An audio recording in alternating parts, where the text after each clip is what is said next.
Mechanic Rocky open చేస్తే చిమ్మ చీకటి అర్ధరాత్రి బోరున వర్షం, ఒక కరెంటు లేని ఇల్లు, అందులో ఒక తల్లి క్యారెక్టర్ కూతురు క్యారెక్టర్కి దోశలు అన్నయ్యకి ఇవ్వమనడం, చెల్లికి చెప్పమని క్యారెక్టర్ చెప్పడం, ఇక ఆ తర్వాత ఏం జరుగుతుందో కొద్ది శబ్దాలు. అంటే అక్కడ మనకు మొఖాలు కూడా ఏం చూపారు, కరెంట్ లేదని చూపిస్తారు కదా, అంతే. కట్ చేస్తే ప్రస్తుతానికి హైదరాబాద్ని ఏరియల్ షాట్స్లో అందమైన బిల్డింగ్స్తో అసలు హైదరాబాద్ అమెరికానా అన్నట్టు చూపించారు. ఇక మన జనతా గ్యారేజ్ లాంటి గ్యారేజ్లో మన కమెడియన్ హర్ష చెముడు అండ్ ఒక హీరోయిన్ శ్రద్ధా శ్రీనాథ్ ఇంట్రో, అక్కడే మన హీరో మాస్కా దాస్ విశ్వక్సేన్ ఇంట్రో. సింపుల్గా ఎంట్రీ ఇచ్చారు. ఇంట్రో ఎటువంటి పాట ఫైట్ పెట్టుకోకుండా సింపుల్గా ఎంట్రీ ఇచ్చారు, స్టోరీలోకి వెళ్ళిపోయాడు.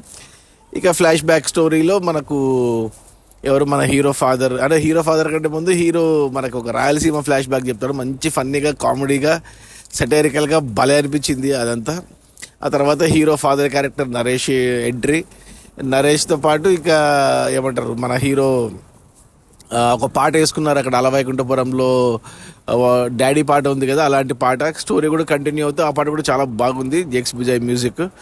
ఆ పాటలో స్టెప్స్ అవి బాగున్నాయి. తర్వాత హీరోయిన్తో hero love story, college love story అలా నీట్గా వెళ్ళింది. అక్కడ ఒక పాట హీరో హీరోయిన్కి మధ్యన, ఆ పాట కూడా చాలా బాగుంది, స్టోరీతో పాటు వెళ్ళింది. సో మంచిగా వెళ్తుంది, మంచి స్మైల్ ఉంది నా ఫేస్ మీద, బాగా వెళ్తుంది సినిమా. ఒక అరగంట పాటు చక్కగా వెళ్ళింది. ఇక ఆ తర్వాత కొంచెం ఏమంటారంటే ఇక మొత్తం క్యారెక్టర్స్ ఎస్టాబ్లిష్ అయ్యాయి కదా, ఇక విలన్ క్యారెక్టర్ ఒకటి పెండింగ్ ఉంది. అది సునీల్ క్యారెక్టర్తో మనకు ట్రైలర్లో చూసాం కదా, అక్కడ సునీల్ క్యారెక్టర్తో కొద్దిగా విలన్గా హీరో ఫాదర్కి ఏదో ప్రాబ్లం వచ్చినట్టు కొద్దిగా చూపించారు. అంటే మనకి ప్రమోషన్స్లో మన విశ్వక్సేన్ చెప్పాడు ఇది కరెంట్ బర్నింగ్ ప్రాబ్లం అని. ఆ విలన్కి హీరోకి మధ్యన జరిగిన ప్రాబ్లం చూస్తే ఇది ఏదో హైడ్రా ప్రాబ్లం లాగా కనపడింది నాకు. అదేనేమో అనుకున్నాను, కానీ అది కాదు. ఇక ఆ తర్వాత చిన్నగా మన హీరోయిన్ మీనాక్షి చౌదరి, పాపం ఈ అమ్మాయిని ప్రతి సినిమాలో గ్లామర్గానే వాడుకుంటున్నారు. ఈ అమ్మాయిని గ్లామరస్ రోల్లో చూడాలని ఉంది నాకు. ఇక ఈ అమ్మాయి సైడు అంటే బాగా ఉంది క్యారెక్టర్. మన విశ్వక్సేన్కి క్యారెక్టరైజేషన్కి నోటు దూల పెడితే మన మీనాక్షి చౌదరికి పిసినారి క్యారెక్టరైజేషన్ పెట్టారు, అది బాగా వర్కౌట్ అయింది. ఆమె ఫ్యామిలీలో చిన్న డిస్టర్బెన్స్, ఆ డిస్టర్బెన్స్ అంటే ఏంటి అనేది సినిమా అంతా చూసాక అర్థమవుతుంది. అదే టైంలో మన హీరో ఫ్యామిలీలో కూడా చిన్న డిస్టర్బెన్స్, అది కూడా మనకు సినిమా అంతా అయ్యాక అర్థమవుతుంది అనమాట. సో అక్కడి నుంచి లాక్కొచ్చి ఇక ఇంటర్వెల్కి వచ్చేసరికి సినిమా అన్ని రకాలుగా చుట్టేసి, అంటే హీరోని చుట్టుముట్టేసి ప్రాబ్లమ్స్లో ఉన్నట్టు పెట్టి ఒక సొల్యూషన్ లాగా చూపిస్తారు. అయిపోయింది కదా, ఇక అన్ని ప్రాబ్లమ్కి సొల్యూషన్ దొరికింది కదా అనుకున్నప్పుడు ట్విస్ట్ పెట్టారు. ఆ ట్విస్ట్ ఎక్స్పెక్ట్ చేయలేదు, బాగుంది. 1:20 ఫస్ట్ హాఫ్లో 2 పాటలతో అసలు భలే అనిపించింది. అసలు ఫస్ట్ హాఫ్ మాత్రం అమ్మాయి బాగుంది కదా. నాకు వచ్చిన 2-3 డౌట్లు ఏవైతే ఉన్నాయో, స్టార్టింగ్ సీను మధ్యన హీరోయిన్ ఫ్యామిలీలో జరిగిన డిస్టర్బెన్స్, హీరో ఫ్యామిలీ డిస్టర్బెన్స్ సింపుల్గా ఉన్నాయనుకున్నాను, కానీ అన్ని సినిమా చూశాక వాటికి అర్థమవుతుంది సెకండ్ హాఫ్ చూశాక. ఇక సెకండ్ హాఫ్ విషయానికి వస్తే, సెకండ్ హాఫ్లో మొదటి 15 నిమిషాలు ఏదైతే ట్విస్ట్ ఉందో ఫస్ట్ హాఫ్లో మనకు దాని గురించి పెట్టారు డిస్కషను. అది ఓకే అయిన తర్వాత అప్పుడు ఒక పాట పెట్టుకున్నారు, జిల్లేడు జిల్లేడు సాంగ్ అని. అనవసరమైన పాట అది. ఆ పాట కానీ అంతకుముందు వచ్చే ఆ సీన్ కానీ ఆ రెండు ఆ సినిమాకి అవసరమే లేదు, సినిమా కథకి ఆ పాటకి సంబంధం లేదు. అది ఎడిట్లో తీసేస్తే బాగుండు అది.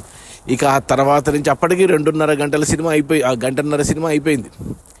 ఇక లాస్ట్ గంట ఇక అక్కడి నుంచి అస్సలు కథ స్టార్ట్ అయింది. ఇక రేసీగా వెళ్ళింది. ఏదైతే మెయిన్ ప్రాబ్లం అన్నాడో బర్నింగ్ ప్రాబ్లం, అది కరెక్ట్గా చూపించాడు, కరెక్ట్గా ఎస్టాబ్లిష్ చేశాడు. అక్కడ ఒక క్యారెక్టర్, కొత్త క్యారెక్టర్ ఎంటర్ అవుతుంది. అతను ప్రమోషన్స్లో కనపడ్డాడు. అతను ఎంటీవీ రౌడీస్లో చేస్తాడు యాంకర్గా. అతను తెలుగు కూడా అని తెలియదు నాకు, ప్రమోషన్స్లో తెలిసింది. అతను నార్త్ ఇండియన్ అనుకున్నాను, కానీ అతని క్యారెక్టర్ వచ్చిన కాడి నుంచి మనకు తెలిసిపోతుంది. అరే ఇదేంటి, అంటే మనకు చూస్తున్న మనకు అర్థమవుతుంది, ఇదేంటి కొంచెం డీజే టిల్లు మాదిరి ఉన్నట్టుంది అనిపిస్తుంది. ఆ వెంటనే మనకు అక్కడ సినిమాలో కూడా స్క్రీన్ ప్లేలో రివీల్ చేసేస్తారు చూస్తున్న ఆడియన్స్ కూడా. అంటే ఎటువంటి ఏమంటారు సస్పెన్స్ కానీ థ్రిల్ కానీ అలా ఏం లేకుండా మనకు కూడా ఓపెన్ అవుతుంది అక్కడ.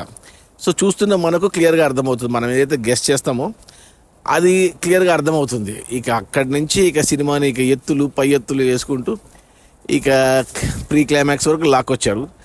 బాగా తీశారు, బాగా చూపించారు. కరెంటు ప్రాబ్లమే చాలామందికి జరిగింటుంది, ఇది చాలామందికి జరుగుతూ ఉంది. సో ఖచ్చితంగా ఇది మంచి ప్రాబ్లమ్ని అడ్రస్ చేశారు మంచిగా. ఇక సొల్యూషన్ అంటే అది ఇక సినిమాటిక్ కాబట్టి సినిమాటిక్ లిబర్టీ తీసుకొని సినిమాలో అయితే సొల్యూషన్ దొరుకుతుంది, కానీ రియల్ లైఫ్లో వీటికి సొల్యూషన్ లేదు. సో సినిమా చూసిన వాళ్ళు తెలియని వాళ్ళు ఎవరైనా ఉంటే జాగ్రత్త పడతారు. సో ఖచ్చితంగా చూడాలి ఈ సినిమా. ఇక సినిమా అంతా అయిపోయాక అక్కడ మధ్యన ఇక పాటలేం లేవు. ఆ జల్లెడు జల్లెడు పాట తర్వాత ఏదో ఒకటి మౌంటైన్ సాంగ్ లాగా పెట్టుకున్నారు. కానీ ఇక క్లైమాక్స్కి వచ్చేసరికి అక్కడ కొంచెం చిన్న పొరపాటు జరిగింది క్లైమాక్స్లో.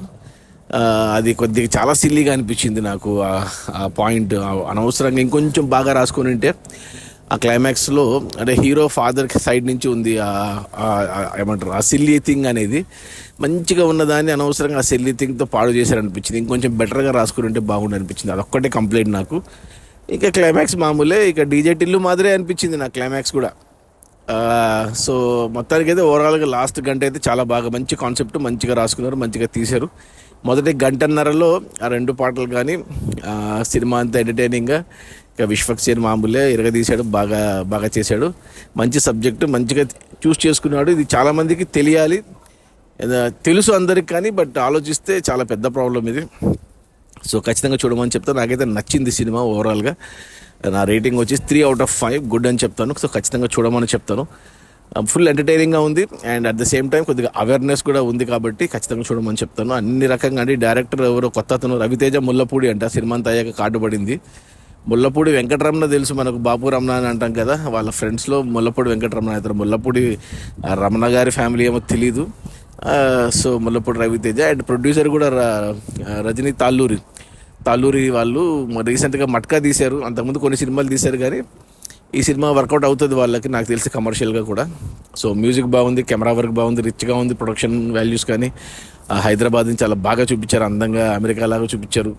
అండ్ హీరో విశ్వక్సేన్ కూడా చెప్పేది ఏముంది, విశ్వక్సేన్ చాలా ఫుల్ యాక్టివ్గా ఎనర్జీగా బాగా చేస్తాడు. సో హీరోయిన్స్లో మీనాక్షి చౌదరి, అదే చెప్పాను కదా, ఈ అమ్మాయిని హోమ్లీ క్యారెక్టర్స్కే వాడుకుంటున్నారు, కొద్దిగా గ్లామరస్గా వాడుకుంటే బాగుండు అనిపించింది నాకు. ఇక ఇంకో హీరోయిన్ శ్రద్ధా శ్రీనాథ్కి మంచి రోల్ పడింది, ఫుల్ లెంత్ రోల్, చాలా ఇంపార్టెంట్ రోల్ పడింది. ఇక మిగతా వాళ్ళందరూ కూడా మన హర్ష చెముడు కానీ, హర్షవర్ధన్ కానీ, ఇంకా ఉన్నారు అంతే, హైపరాది, ఇలా చిన్న చిన్న క్యారెక్టర్స్ ఉన్నారు. అందరూ సెట్ అయింది, బాగుంది. ఈ వీకెండ్కి ఖచ్చితంగా పర్ఫెక్ట్ సినిమా. ఇక ఫ్యామిలీస్తో చూడొచ్చా అంటే నో ప్రాబ్లం, 100% ఫ్యామిలీతో చూడొచ్చు, ఎటువంటి ఇబ్బంది ఏం లేదు. ఇక సినిమా అయితే ప్రతి ఒక్కరు ఖచ్చితంగా చూడాలంటాను. చదువు వచ్చిన వాళ్ళైనా చదువు రాని వాళ్ళైనా ఎవరైనా ఈ ప్రాబ్లం చాలామంది వింటుంటారు, ఫేస్ చేసింటారు కూడా. సో ఖచ్చితంగా చూడండి, కొద్దో గొప్ప మీకు తెలుసుకుంటారు అవేర్నెస్. సో ఇంత మంచి ప్రాబ్లమ్ని మనకు కరెక్ట్గా చూపించినందుకు డైరెక్టర్ని, సెలెక్ట్ చేసుకున్నందుకు హీరోని, ప్రొడ్యూస్ చేసినందుకు ప్రొడ్యూసర్ని అప్రిషియేట్ చేయాలి. సో చూడండి ఖచ్చితంగా. మెకానిక్ రాకెట్ చాలా బాగుంది సినిమా. ఒకే ఒక మైనస్ ఏంటంటే ఆ పాట ఏది మన జిల్లేడు సాంగ్, అది ఒక్కటి తీసేయాలి. క్లైమాక్స్లో ఈ నరేష్ సైడ్ నుంచి వచ్చిన సిల్లీ థింగ్ అనేది ఇంకొంచెం బెటర్గా రాసుకుంటే బాగుండు. ఈ రెండే నాకు నచ్చలేదు సినిమాలో. ఇంకా మిగతా సినిమా అంతా నాకు చాలా బాగా నచ్చింది. Okay, bye.